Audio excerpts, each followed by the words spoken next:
দর্শক বন্ধুরা, চলুন আজ আপনাদের আর একটা জগন্নাথ মন্দির দেখতে নিয়ে যাই। সেটা দেখে আপনারাই বলবেন এটা পুরীর জগন্নাথ মন্দির না দীঘার জগন্নাথ মন্দির। চলুন আর একটু কাছ থেকে দেখাই। খুব সুন্দর হয়েছে।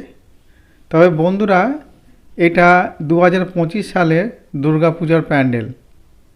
আসল কোনো মন্দির স্থাপিত হয়নি, প্যান্ডেল তৈরি হয়েছে। এই প্যান্ডেলটি কোথায় তৈরি হয়েছে জানেন? চলুন আপনাদেরকে দেখাই কোথায় তৈরি হয়েছে।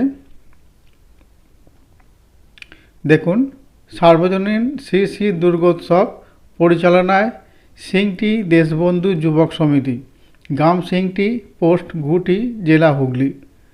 অর্থাৎ রাজমোহনহাটের একটু দূরেই যে সুকান্ত পার্ক আছে, ওর একটু পাশেই গুটি সিংটির বাজার আছে। সেই বাজারে এই দুর্গাপূজার প্যান্ডেল হয়েছে। চলুন আমরা প্যান্ডেলে প্রবেশ করেছি। প্রথমেই আছে প্রভু জগন্নাথ দেব, বলরাম এবং সুভদ্রা।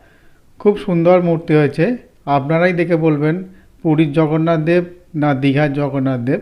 ঠিক এর পিছনের মন্দিরেই আছে দুর্গা প্রতিমা। দেখুন, 2025 সালের দুর্গাপূজা, ঘুটি সিংটির বাজারে। ধন্যবাদ।